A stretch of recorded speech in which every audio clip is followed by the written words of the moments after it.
Welcome to the Brave Widow Show, episode number 150.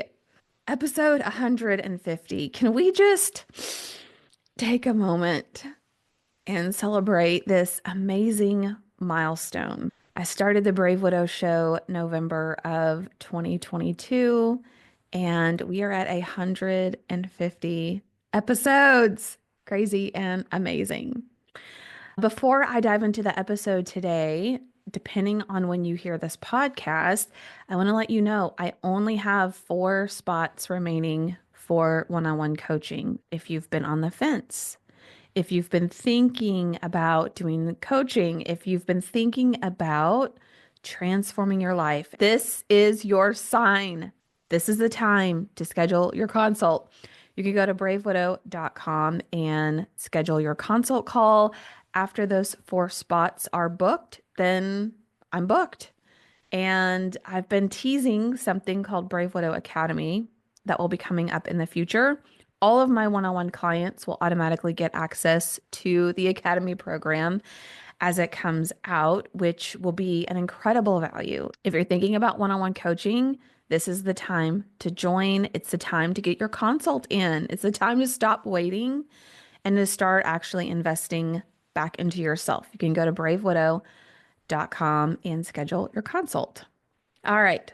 So in the last couple of months, I've started posting videos on TikTok, and I've avoided TikTok for a couple of years for a few reasons that I won't get into today.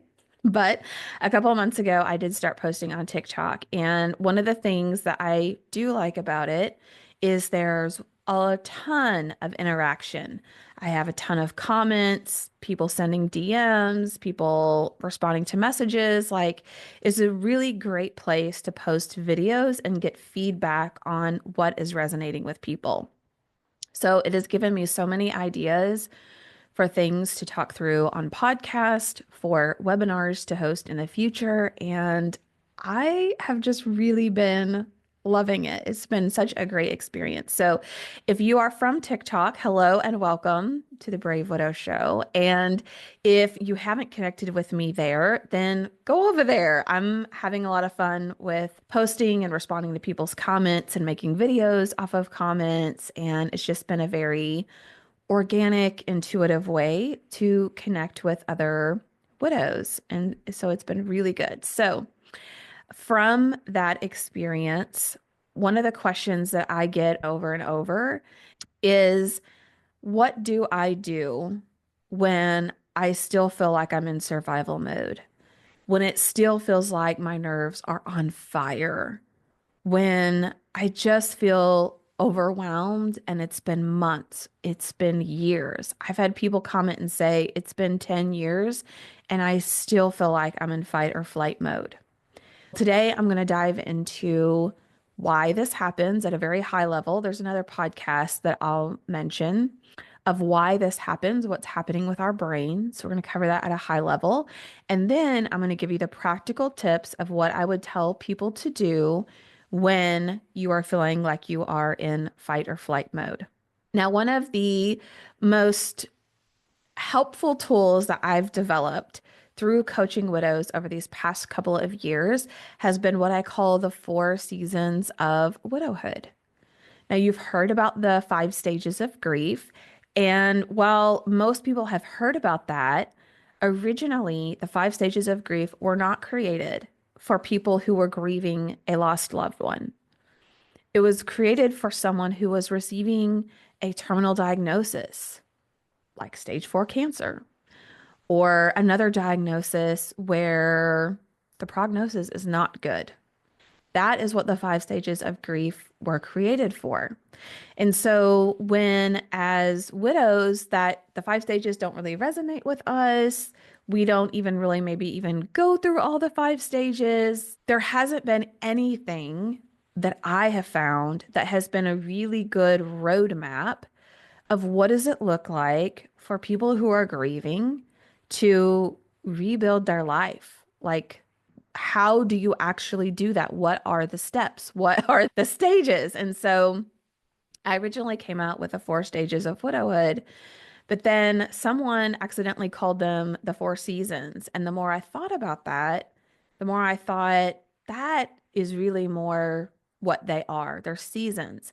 Seasons are very transitional. I often mention that here, like when we're going from winter to spring, one day it could be 40 degrees and snowing. The next day it could be 75 and sunny. And we go back and forth, and people get sick because of all the weather changes. And that's just how it is. So, similarly to the seasons and how they change where I live here in Arkansas, that is how widows and people who are grieving may experience the different seasons as I have outlined them. So, today, what I want to share with you is typically people who are in that first season, maybe even the second season. So, you've got devastation or survival mode, which is the first season. And then you've got desperation or maintenance mode, which is that second season. And if you've listened to the podcast very long, you know that I firmly believe what Grief Recovery Institute teaches, which is that the key to grief recovery is action, not time. So it doesn't matter if it's been months, it doesn't matter if it's been years, it doesn't matter if it's only been a few weeks. You can still be in season one or season two of widowhood. Time is an ingredient in how we move forward, but it's not the only thing. And so people who have not taken action, people who are waiting for time to make it better because that's what we're taught to do, unfortunately feel very much stuck. So, what I want to do today is to talk to those people who feel stuck, who feel that they've been living in this fight or flight mode, this survival mode, that they can't like actually move forward. Their grief really isn't getting better and they just feel like they're on edge all the time. So, if you're exhausted, if you are anxious, if you're constantly bracing for something, I want you to know that you're not alone. Today, I want to help you understand why your body still feels stuck in survival mode and what you can do to feel safe again. When something traumatic happens, like losing a spouse, the alarm system in your brain gets activated. This part of your brain is called the amygdala. Now, I don't expect you to remember that's what it's called and that's what it does, but the amygdala is basically your brain's threat detector. Its job is to keep you safe. If you've ever been in a situation where something startled you or scared you and your heart started pumping super fast and your adrenaline shot through the roof and you ran away from the danger or you got into a fight to protect yourself or you just did something you didn't even know that you were capable of. Think about maybe even those stories you've heard of a child got trapped under a car and a woman just got like superhuman strength and was able to move the car or lift the car or get their child out of danger because their adrenaline and their nervous system just went on overdrive out of this response. Your amygdala is responsible for that. When your brain senses that you are not safe, the amygdala goes into overdrive even if there's no physical danger around you in that moment. So, what happens is that part of your brain gets activated, and your brain and your body are constantly scanning for what else could go wrong. When you have lost your spouse, which has been rated like the most stressful, traumatic life event a person could experience, your brain doesn't just say, oh, that happened. Now it's over and we're safe. Your brain is, my reality has just shattered into a million pieces. What I thought was safe, what I thought was normal isn't. And now nothing else is either. And so your brain goes into like overdrive, hyperdrive, constantly scanning your surroundings, constantly evaluating any potential threats because what it has known as safety and security is now gone. Your thought partner, gone. Your safety net, gone. The person who was there to carry the burden of life with you on their shoulders, gone. And so now you don't know how to balance and how to juggle all of these decisions, all these responsibilities, all of these things that seem like might change your life forever if you just make like the smallest wrong decision. Even if you had not gone through this experience, our brains try to keep us safe. They're scanning for potential threat. And so our brain does not like things that are not familiar. This is why when you think about doing something new for the first time, your brain automatically just starts spitting out all these what ifs. Let's say you're going to take piano lessons for the first time and you're nervous, right? Because you're like, oh, is the piano teacher going to be nice? What if I mess up? What if I can't do this? What if it's too hard? What if I can't learn this? What if people laugh at me? What if I tell people I want to do this and they're like, oh, that's cute. What do you think? You're going to be a piano star or something? Like it's just nonstop. Your brain's just, what about this? What about this? What about this?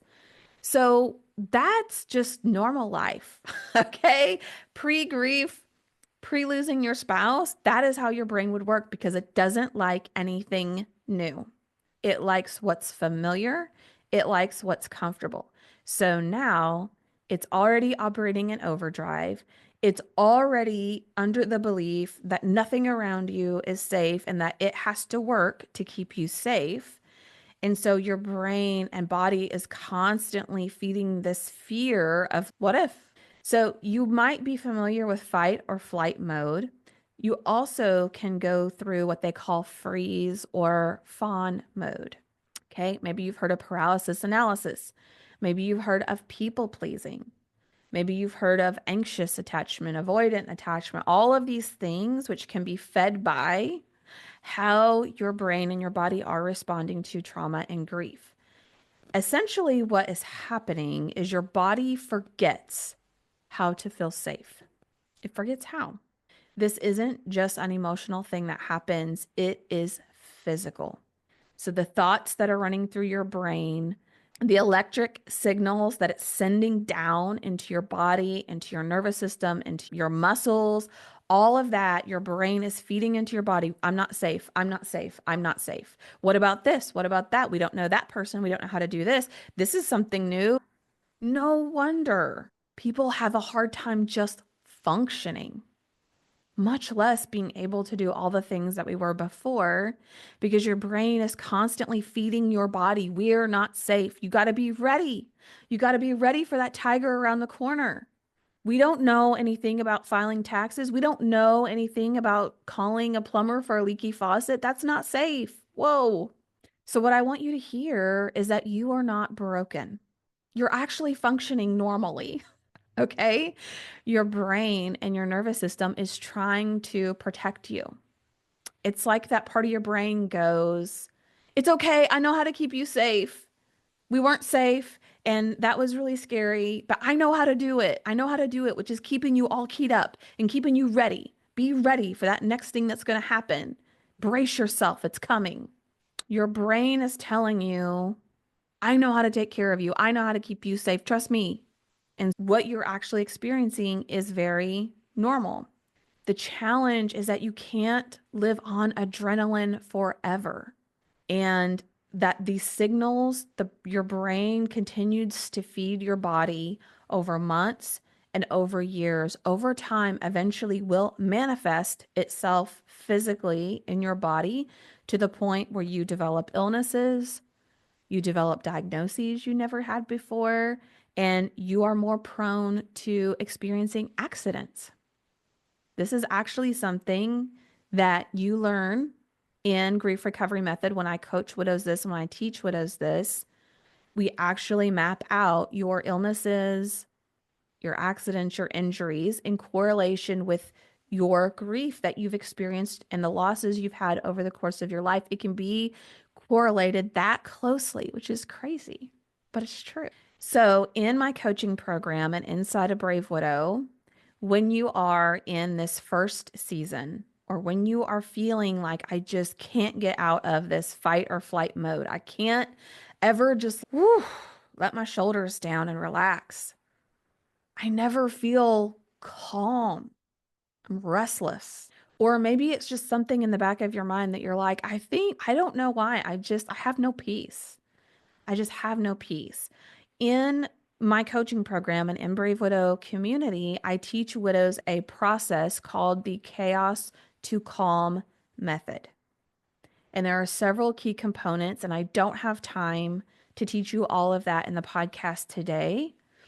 But what I am going to teach you today is part of that method, which is how to intentionally bring your body to a state of relaxing, how to calm your nervous system so that you teach your brain and you teach your body, I'm safe. You don't have to work in overdrive anymore. Thank you for trying to keep me safe. I'm safe. I'm safe. I'm safe. I'm safe. And for some of you, just hearing that may have brought tears to your eyes because you have felt unsafe for such a long time. And I hear that every day. So, how do you know if you're stuck in this survival mode, if you're stuck in this like adrenaline, overdrive, fight or flight stage? I'm going to give you some signs of ways to identify whether you might be stuck. You have trouble sleeping or relaxing. You are easily startled or irritated. You feel numb or just detached, like life is just happening around you and you're just stuck here feeling nothing. You may feel like you have to do everything alone and on your own. You are hyper independent. Emotionally, you may be shut down. You're used to just saying you're fine when you're anything but. What I want you to hear is that these are very normal trauma responses and you don't have to stay here. So it's okay. You're not broken. Nothing's gone wrong. In fact, you can thank your brain and you can thank your body for working normal, for keeping you safe, for trying to do its job of protecting you. And it's okay. You can take control back. You can be the one in charge. So, how can we start to really just soothe our nervous system and really teach our brain and teach our body that we are safe? The key here is that your brain needs to experience safety before it believes that you're safe. So, what I coach widows and what I encourage you to do is to bring your brain and bring your body into this place of intentional safety. We're going to train your nervous system how to calm itself. Okay, so one of the ways we do this is by putting our body in a situation where we're almost forcing it to calm down. So in those moments, especially where you can feel your heart rate going, or you feel anxious, or you just really feel on edge, we are going to bring our body into a state of, I say, forcing it to be calm, which doesn't sound very calm, but that's what we're going to be doing, okay? And what I'm going to share with you around of this breathing exercise, of course, I'm going to put a disclaimer. If you have trouble breathing or if you have any physical conditions that may make this difficult to work with your physician, work with your provider on a safe way that you can do these things, okay? So I'm not a physician, I'm not your physician, but I'm going to share with you things that have helped me. And if you can safely do them, then safely do them. Okay, so one of the things that a couple breathing exercises that I do, one is just a humongous sigh. Okay, and when we sigh, it actually, we get to release. And one of the things that we can do is like scrunch our shoulders. And if you're not watching this on video, it might sound a little crazy, but clench your hands into fist, bring them up near your shoulders, scrunch your shoulders up near your ears, and just hold it, just tense it up tight, tight for 3 to 5 seconds. And then take a deep breath in and let it all out. And unscrunch your shoulders, unclench your fists, maybe shake your shoulders around a little bit. Maybe roll your shoulders a little bit. And just take 2 or 3 just deep breaths where you're breathing in as much as you can and then slowly push it out. And what you're trying to do is to bring your awareness into your body.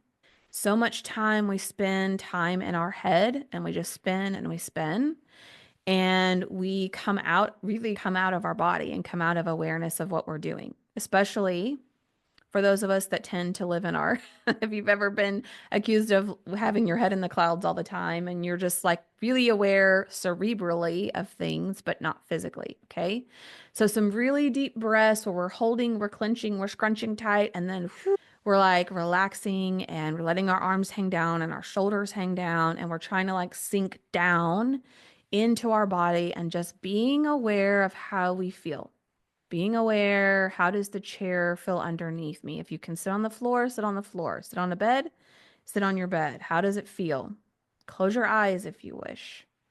What does it smell like in here? What does the air feel like? What is the feel of the fabric beneath my fingers, or the leather of the chair, or the texture of the flooring underneath my fingers? Like, how does my environment feel? How does it sound? What does it smell like? Like, as many senses as you can. You're trying to just sink back into your body, back into feeling the environment around you. Another breathing exercise that I like to do is what they call box breathing. And essentially, you're going to breathe in for a certain count. So you're going to count. Four is a good place to start. If you can get up to seven, I like to do seven, but it's called a box because it's four counts. Okay. So you're going to breathe in for a certain count, hold your breath for that count, slowly breathe out for that count, and hold your breath for that count before you breathe it back in. So if we were going to do three, it would be like, just to make it simple, I would breathe in for three. One, two, three. Hold my breath for three. One, two, three. Slowly breathe out.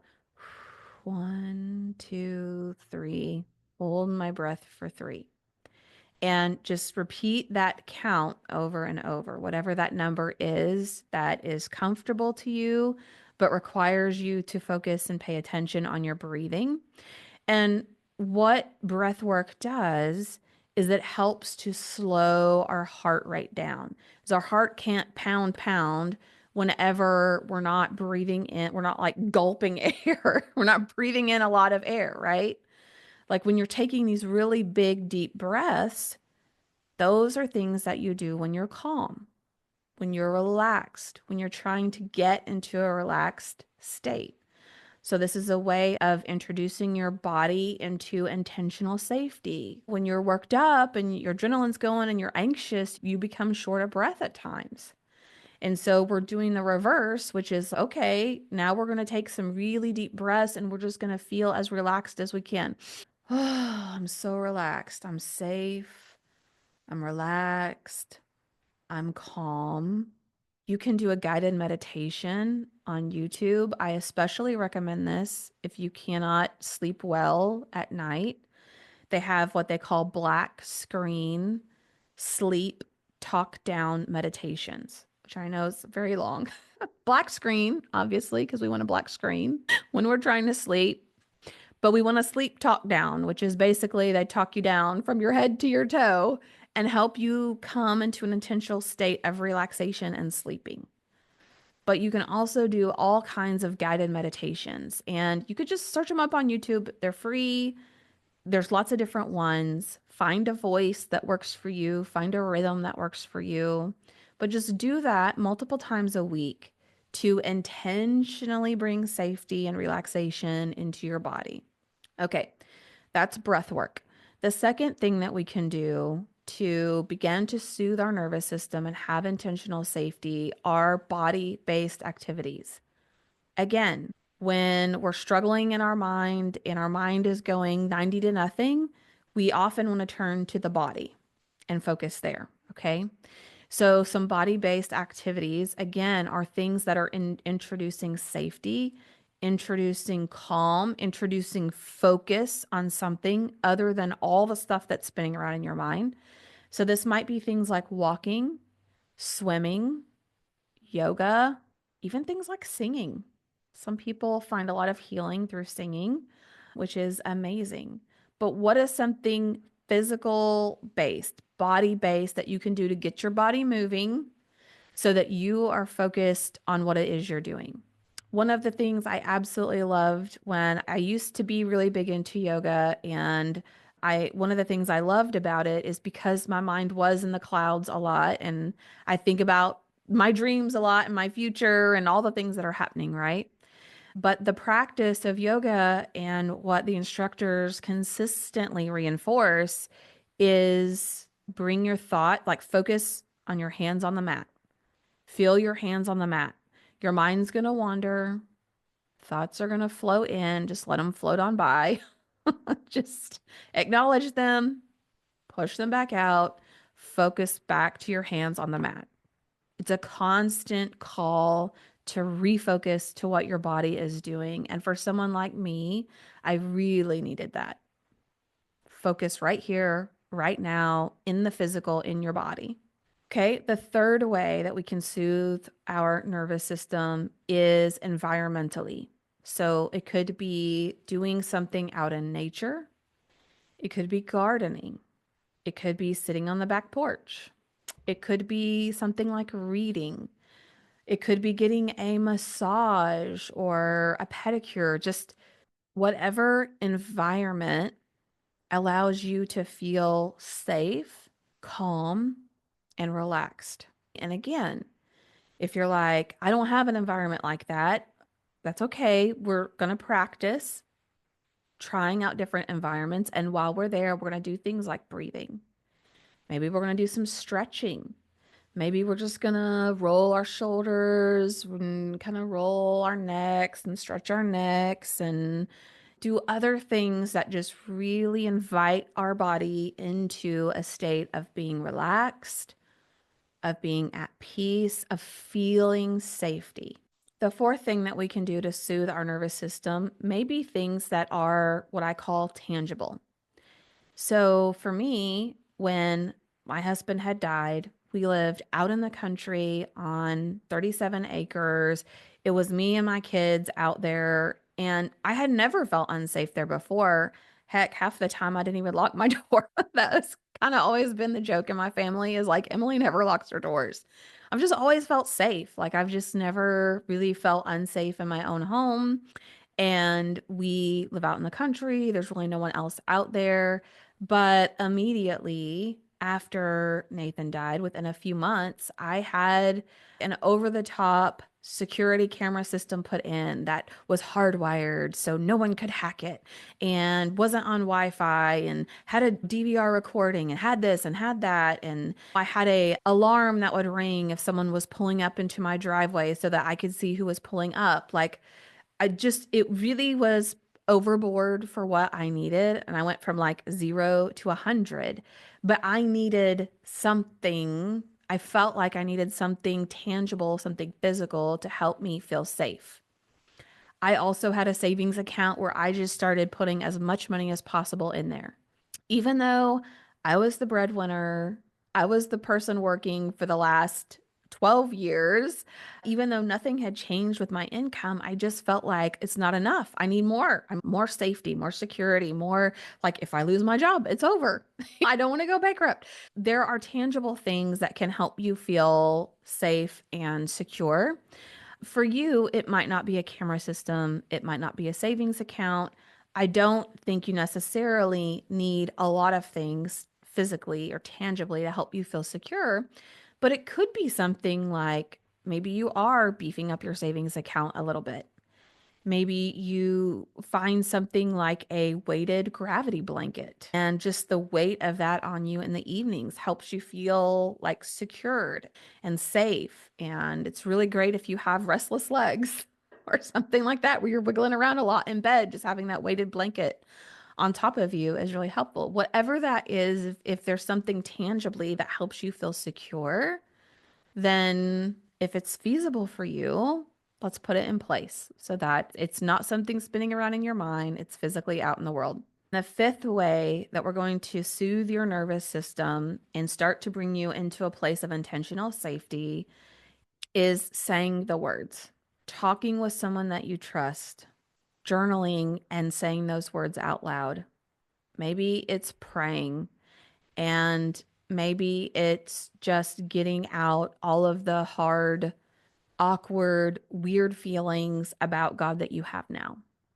God, I thought I could trust you, but now I feel like I can't, and I feel bad for feeling that way, and I don't know what to do. You can be honest. You don't have to pray and be like, God, you're so amazing, and my life is great, and I just thank you for being wonderful in my tough times. Like, you could be honest. But true emotional healing and grief does not happen if we don't say the words. We don't talk about it. We don't process it.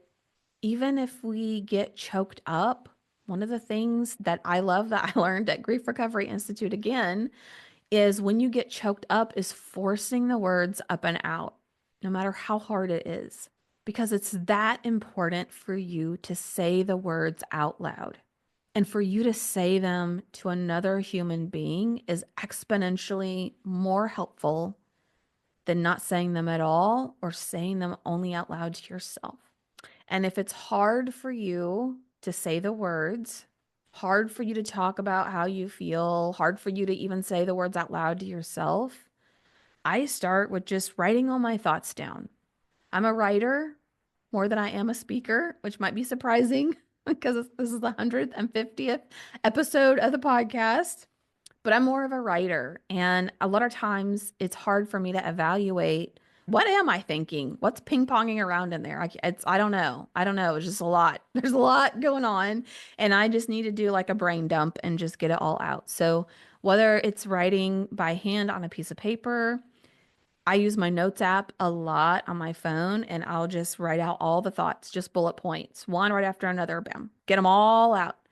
And then I go back through and I read over them and I'm like, wow, I really thought that. I have so much compassion for myself. That's the thought that's been swirling around in my mind. No wonder I'm having a hard time. So even if it's hard to say the words out loud, get them out, write them down, write them, type them, handwrite them, whatever is more intuitive for you, do that. And then try reading what you wrote. And then try saying that to another person. Maybe it's a close family and friend who won't judge you. Maybe it's me in the coaching program or in the Brave Widow community. Maybe you go through a grief recovery method program, which I highly recommend if you haven't done. Highly recommend it. Can't say it enough. Recommend it. Go do it now. Okay, so those are the 5 ways that we start to soothe our nervous system and we bring our body into a place of intentional safety. Number 1, breathing exercises. Number 2, physical activity. Number 3, environmental. 4, tangible security. 5, saying the words. I want to leave you just with a few more thoughts here. Whenever I talk with a widow and we do a consult and I'm trying to help them evaluate where to start, I am always curious to know how far they are in their widow journey, but how far out they are never tells me where I need to start them. What I'm always looking for is have they said the words out loud? Have they processed their grief? Have they experienced emotional healing? And if they haven't, we always start with that. That is always our foundation. Because here's the truth. You can't dream, you can't plan, and you can't heal when you're living in a place of constant pain and panic. This is many times why widows feel like I'm trying to move forward. I'm trying to take that next step and I just fall right back down. Part of that is part of the process, and I help coach widows through that. But many times it's because they haven't built the foundation. They haven't said the words. They haven't truly processed their emotional hurt and pain. And so grief, like quicksand, just pulls them back in, just pulls them back in. So you can't dream, plan, or heal from a place of constant panic.